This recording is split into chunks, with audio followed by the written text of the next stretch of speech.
Labdien, doktor! Man liels prieks, ka jūs atradāt šodien laiku un palīdzēsiet mums saprast dažas lietas, kas ļoti interesē pacientus, kas ļoti interesē vienkārši cilvēkus, kuri ir saskārušies ar tādu lietu kā neauglība. Pirmais jautājums ir pats pirmsākuma jautājums. Kā tad īsti ir Ādams, Ieva, olšūna, spermatozoīds, it īpaši pēc androloģijas atklāšanas? Kā tad mēs vienmēr vainojam sievieti pie neauglības? Labdien, Daci! Paldies, ka jūs aicinājāt man šodien parunāt par to, ar ko es nodarbojos ikdiena, un labprāt padalīšos ar savām domām mūsu skatītājiem, atbildēt uz tavu jautājumu. Protams, kā ziniet, vienmēr ir jautājums, kas ir pirms ola vai vista, kas ir svarīgāk, olšūna vai spermatozīds. Mūsu procesa svarīgi ir visas lietas, un olšūnas kvalitāte, spermatozīda kvalitāte, manuprāt, līdzīgi svarīgi, lai panāktu veselu embriju un grūtniecību kā rezultātu. Runājot par vīriešu veselību, drama, liela drama. Pēdējos 15 gadus mēs skatāmies uz to, ka vīriešu spermas kvalitāte pasliktinājas strauji. Tas nav tikai mūsu sajūta. Tas ir literatūras dati un apkopes, un viena no rakstām, kas bija nesen publicēta ļoti slavenība medicīniska žurnāla, liecina mums par to, ka pēdējos 15 gadus spermas koncentrācijas vai spermatozīdas daudzums pasliktinājās vai samazinājās praktiski 2 reizes. Kustīgums samazinājās aptuveni 30%, un tad uzreiz veidojas jautājums. Tad, kad pāri nāk pie manīm, vai tiešām vajadzētu izmeklēt tikai sievieti? Protams, ka ne. Izmeklēšanai jābūt divpusēji, un vīrieši spēlē ļoti svarīgu un nozīmīgu lomu šajā jautājumā. Jūsu vēstījums ir nebaidīties dzemdēt. Un kā tad īsti ir? Vai dzemdēt labāk tad, kad tu esi spēka pilns un jauns? Vai dzemdēt labāk tad, kad tu esi izpildījis savus karjeras sasniegumus, ka tev ir stabils partneris, ka tev ir dzīvoklis? Kāda ir mūsdienās šī situācija? Manuprāt, tu zini, ka pirmkārt katreiz atrod atbildu šo jautājumu pats, bet kā doktorim man noteikti vajadzētu uzsvērt to, ka, protams, kā grūtniecības iestāšanas, grūtniecības norīse, dzemdības ir krietni vieglāk tad, kad ir sieviete jauna vecumā, bet katram ir savais stāsts. Un mūsdienas medicīnas iespējas dot sievietēm pagarināt šo procesu. Protams, ka nedrīkst spēlēties ar šo jautājumu. Vienmēr vajadzētu atcerēties par to, ka bioloģiskas pulkstenes iet uz priekšu, vienam ātrāk, otram lēnāk. Jāseko līdzi tam, bet ja jūs redzat, ka jūsu dzīve ir neviennozīmīga, ka jūs nevarat atļaut sev tagad dzemdēt bērnu. Neatradāt labu partneri, topošu bērna tēvu, nav iespēja noturēt emocionāli vai finansiāli šo jautājumu. Protams, kā medicīna palīdz šī pacientiem saglabāt savu bioloģisko laiku, sasaldēt olšūnas vai sasaldēt spermatozīdes. Es gribēju teikt, ka tas metodikas paliek ikdienu populārāk, un daudz meitenēs sāk aizdomāties par to. Varbūt tas ir izglītība pacientiem vai vispār cilvēkam un sabiedrībai. Varbūt tas ir pieredze tuvākiem cilvēkiem, bet daudz meitenes pēc 30 gadiem, kuri varbūt neredz iespēju atrisināt šo jautājumu uzreiz tagad, aprecēties, dzemdēt bērnus, viņi iet uz to, ka viņi sasaldē savu ģenētisku materiālu. Jāatcerās, ka tas ir pamatā. Olšūnas vecums spēlē vienu no nozīmīgām lomām tālākas grūtniecības iestāšanai un bērnu veselībai. Šobrīd viens no aktuālākajiem neauglības cēloņiem ir norādīts liekais svars. Sievietes galvenais uzdevums ir samazināt svaru, izmantojot dažādas metodes. Lūdzu, pastāstiet, kā īsti ir, cik tas ļoti ietekmē un kādi ir šie risinājumi sievietēm, kuras ir ar šo saskārušās? Tas ir viens no būtiskiem faktoriem, kuri ietekmē uz olnīcas funkciju, un pa lielam tas ir viens no neauglības iemesliem. Daudz laiku mēs tagad terējam tam, lai paskaidrot to pacientiem. Tāpēc, ka lielākai daļai sievietēm liekas, kas es izskatos labi, ir labas drebes, es esmu simpatiska un tāda pievilcīga, bet tad, kad palielinājās svārs vīrs BMI 25, ar to jūs varat pati izreikināt mājas, tas ir attiecības starp augumu un svāru. Tad jau parādās pirmās ietekmes uz olnīcas funkciju. Tauki tā ir vieta, kur krājas steroīdi hormoni. Tas ir īstie sieviešu hormoni, kuri nepieciešami, lai audzinātu dzemdes gļotādu, lai dot iespēju nobriest ulšūnām. Un iedomājieties, jo vairāk taukus, jo vairāk hormoni neiet pēc adrese. Viņi vienkārši krājās un gaida savu stundu. Tāpēc liekais svars tas ir problēma, kuru vajadzētu risināt pirms momenta, kad cilvēks plāno grūtniecību. Runājot par metodikām, tur man vajadzētu brīdināt savus pacientus. Visas savas tās dietas, kuri noskaņoti uz to, lai samazinātu uzturu daudzumu, lai būtu bādā, viņi nav piemēroti svara samazināšanai un veselību uzlabošanai. Jāiet pie speciālista, detalizēti vajadzētu paskatīties, kādas produktus pieņem jūsu organismu un pareizi izdala. Mūsdienas genetiski testi, piemēram, tests, kurš var nosakt detalizēt, kurš no produktiem der vai neder šim individumam, ir pieejams. Tas ir mūsu ikdiena. Protams, ja dietologu un informācija, ko mēs saņemam no tā genetiska testa, nepietiek un sieviete nevar saņemties. Ir kaut kādas psiholoģiskas barjeras, kur ietekmē uz to, lai viņi var pareizi ēst un atrasties normāla svāra, ir nepieciešami iet pie psihologa. Ļoti bieži mēs redzam, kā mēs ēdam, tāpēc, ka mēs stresojam.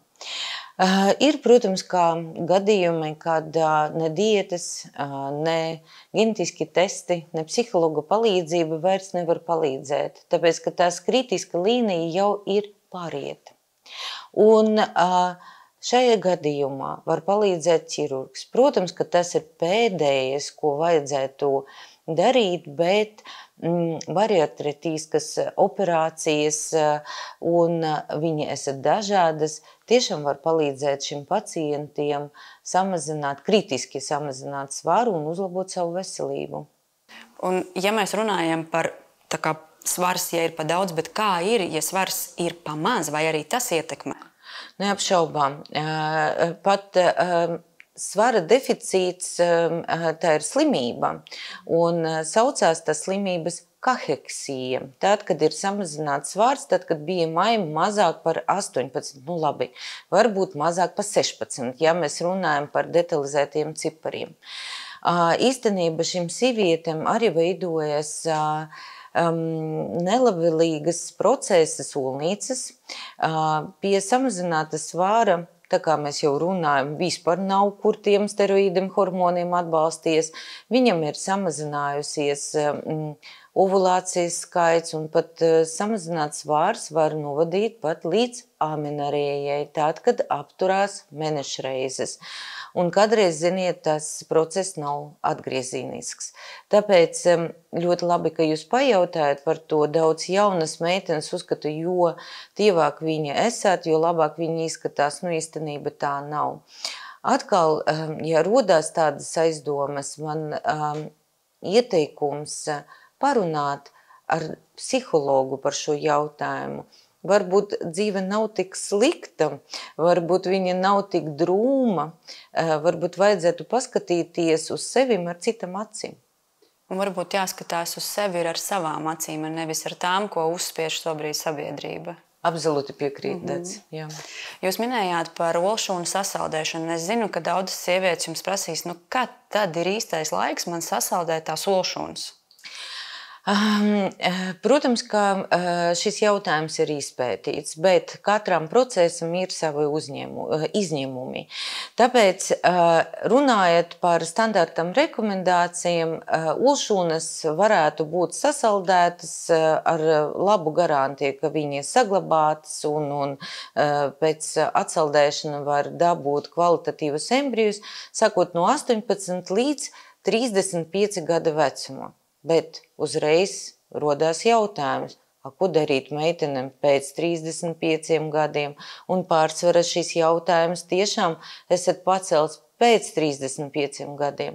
Es gribēju nomierināt mūsu klausītājus, ka sievietēm, kurām ir saglabāta olnīcas funkcija, sievietes, kurām nav ģenetiskas slimības, kurām nav hroniskas slimības, šis process mierīgi varētu būt veikts līdz 42 gadiem.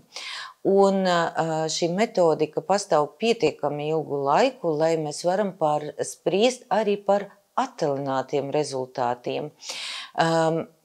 Varu tikai pasvitrot vienu tādu svarīgu aspektu, kā iznākums pēc šūnas atsaldēšanas sievietēm 35 gada vecumā un 40 gada vecumā neatšķirās.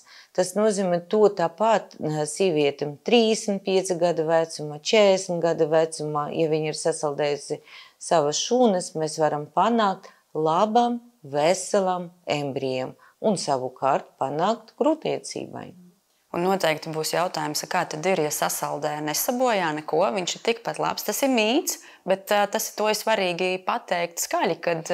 Es vēlreiz gribēju pateikt, ka metodikas, kas tagad ir pieejamas, tie, kuri ir izmantoti olšūnu sasaldēšanai, dod 100% garantiju, ka šūnas ne tikai būs sasaldēta, ka viņi būs dzīvi pēc atsaldēšanas. Un tas nav manē statistika un nav pārspīlējums. Tas ir statistika no Eiropas reproduktologu embriologu asociācija. Viņi monitorē šo procesu Eiropā. Viņi savāca datus ne tikai no mūsu klīnika, no dažādām vietām Eiropā. Un rezultāti ir vienādi. Tāpēc droši var sasaldēt genetisku materiālu, un tas ir, manuprāt, vislabākais ieguldījums nākotnē. Ne nauda kontas bankā, bet sasaldētas šūnas. Jā, un vēl es gribēju atgriezties pie šīs vīrieša lomas, jo tie pāri, ģimene, kas saskarās ar šo neauglību, parasti ir tā, ka viņi sāk ar sievieti. Un tad ir tas jautājums sievietei, partneris, kāds viņai ir labāks, vai sava vecuma partneris, vai ir kaut kāds atletisks viņai jāmeklē. Kā tad īsti ir? Kas ir šobrīd šis vīriešu standarts? Mums ir skaidri saprotams, ka vīriešiem ģenētiskais materiāls krietni pasliktinās. Kā sievietei atrast sev labāko partneri? Vai ir kritēriji? Protams, ka kritēriji ir, bet tas kritērijs uzstāda pati sieviete. Tur nav kritērijs 1, 2, 3, pēc kurus mēs izvēlējamies savu partneri. Protams, ka viņam jābūt gudram, viņam jāmīl to sievieti, tas ir droši vien, ka pamatā. Bet ja bez jokiem, ziniet, protams, ka vīriešiem, kurām ir zināmas hroniskas slimības un kuri ilgu laiku ārstēti, vīriešiem, kurām ir liekais svārs, vīrieši, kuri mīļ alkoholu, daudz smēķē, protams, ka viņam šansi ražot kvalitatīvu spermu mazāk nekā vīriešiem, tie, kuri dzīvo pareizu dzīvi. Bet nekad neteicu nekad. Es domāju, ka viens no galvenām lietām, ko cilvēkam jāatcerās, ja viņam ir aizdomas par to, kā ar spermu kaut kas nav riktīgi, pirmkārt vajadzētu nodot analīzi un precizēt, kā ir. Un tad, kad viņi pat ieraudzīja spermas analīzes izmaiņas, tas nenozīmē, ka dzīve apstājas un viņam nebūs bērnus. Mūsdienīga androloģija palīdz daudz pacientu, un pat tajā gadījumā, kad eukulāta uzreiz nav atrasti spermatozīdi. Tāpēc es domāju, ka galvenais uzdevums vīrietim un galvenais message, ko viņam jāatcerās, ja viņi plāno ar savu sīvieti grūtniecību un viņam nesanāk, nevajag sūtīt tikai sīvietes uz klīniku un teikt, ej, izmeklējies, lai doktori pameklē, kas tev nav kārtība. Vajadzētu saprast, ka viņam arī varētu būt problēmas un jānāk līdzi. Un arī tad, ja mēs runājām par šo, mums ir skaidrs šis sievietes vecums tagad, bet kas ir ar vīriešu vecumu, vai arī viņiem ir jādomā par ģenētiskā materiāla sasaldēšanu un kā vīriešiem ietekmējas, vai jo viņš paliek vecāks, viņam paliek arvien mazāk šī iespēja, vai ne? Galvena mite ir to, ka vīrietis var ražot bērnus līdz pēdējai dienai un nākamā diena nomirst. Tā nav. Protams, ka vīriešiem arī notiek vecuma izmaiņas sperma, un viņi var jau parādīties pēc 40 gadu vecumā, tāpat kā sīvietei. Atšķirība ir tāda, ka sīviete ražo vienu olšunu mēnesī, a vīrietis ražo miljonu spermatozīdus. Varbūt dēļ tā problēma nav tik redzama, bet viņa esat. Kas notiek vīrietim tad, kad viņu vecums ir vai sasniegusi 40 gadi? Viņam sāk mazināties spermas funkcionalitāte. Parasta valodā tie spermatozīdi, varbūt viņus ir daudz, bet viņi nav tik aktīvi un viņam grūtāk uztaisīt grūtniecību dabiska ceļā. Protams, ja mēs redzam tas izmaiņas, mēs zinām, kā palīdzēt tam pacientiem. Un vēl viena svarīga lieta. Ar vecumu vīriešiem tik bojātas DNS vai vieta, kur glabājas tā maza kopija šim vīrietim vai genetiskais materiāls. Viņš paliek, parasta valoda vajag. Un dēļ tā vīrietim pēc 40 gadiem palielinājas ar viņu spermu embriju skaits, kurām ir konstatētas genetiskas izmaiņas. Un ne tāpēc, ka viņš ir slims, tāpēc, ka viņam ir 40 plus. Tad, mīļie vīrieši, atcerieties par to, ka bērnu vēlēšana, tas ir appusējs process, ka vajadzētu apzināt to, nebaidīties, izmeklēties, un, ja vajag, laicīgi saņemt ārstēšanu un palīdzību. Jā, ja tagad pāris ir noklausījies mūsu sarunu, un ja viņiem ir radušies jautājumi, vai viņi var atnākt pie jums vienkārši uz konsultāciju, kur viņi izrunā ar jums savu bažu, kur viņi pakonsultējās, varbūt izvērtē kopā ar jums savus riskus. Vai tā ir? Jā, es uzskatu, ka vispār tas ir pirmais solis, ko vajadzētu darīt cilvēkiem. Ja sedot mājās, lasot internetu vai jautājot kaimiņienei, kā viņi gāja, viņi nepanāks rezultātu. Ja nesanāks bērns, bet bērns ir vēlams, nevajag sāk uztraukties un zīmēt sliktus scenārijus. Vajadzētu atnākt pie reproduktologa, izrunāt savas sāpes, izmeklēties, un lielāka daļa no šīm sāpēm ir atrisinājumi bez medicīniskas apaugļošanas. Par to vajadzētu atcerēties. Tāpēc nesēžat mājās, nestādāt savu diagnozi, ejiet pie ārsta. Jā, tas ir ļoti motivējoši, un tiešām tas, es domāju, ka daudziem viesīs cerības. Es zinu, ka ir pāri, kuri ir izgājuši ļoti sarežģītiem posmiem un nav panākuši vēlamo. vai uz šo dienu jūs redzat, ka ir kādi jauni risinājumi, kas ir varbūt tehnoloģiski, varbūt daži pieejami un kas viņiem noderētu? Jā, dzīve nes savas korektīvas mūsu dzīve. Lieta tāda, ka es gribēju jums atgādināt, ka pāris gadus atpakaļ, īstenībā 2020. gadā, pasaulē sākās epidēmija, šausmīga epidēmija, kurā aiznesa daudz cilvēkus, kurā mainījusi mūsu dzīve, kuru sajūtu pēc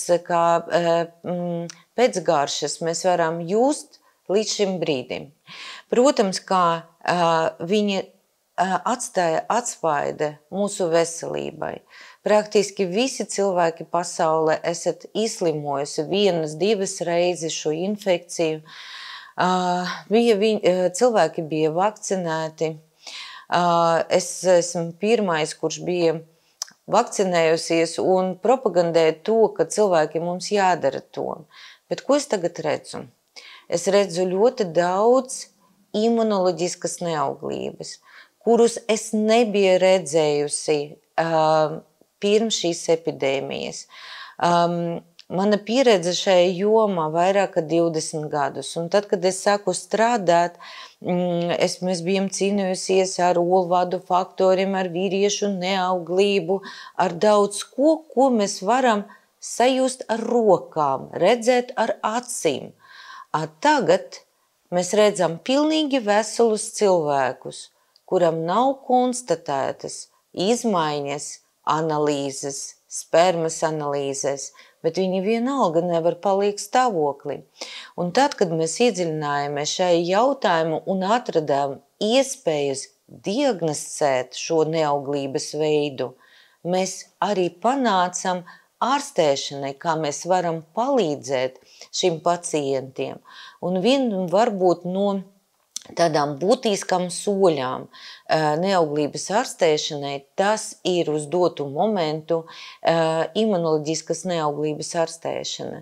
Tāpēc, mīļie klausītāji, ja jūs esat jau izmeklēti, ja jūsu dakteri teica, mēs nezinām, kāpēc jums nesanāca bērni, lūdzu atcerēties par to, nākat un izmeklēties. Iespējams, šīs imunoloģiska neauglība ir jums. Skaidrs. Liels paldies. Šī bija ļoti vērtīga saruna. Es domāju, ne pēdējā. Es ceru uz to. Jā, es arī ceru, ka mūsu skatītāji ieguva priekš sevis svarīgas un noderīgas lietas. Un galvenais, ko es domāju, ko viņi ieguva, kad nevajag kavēties. Nevajag kavēties ar lēmumiem un nevajag kavēties meklēt kādu padomu no cilvēkiem, kas ikdienā katru dienu strādā ar šo lietu un zina visu, kas ir jaunāks, visu, kas ir vajadzīgs konkrētajiem cilvēkiem. Paldies jums liels! Paldies, Daci!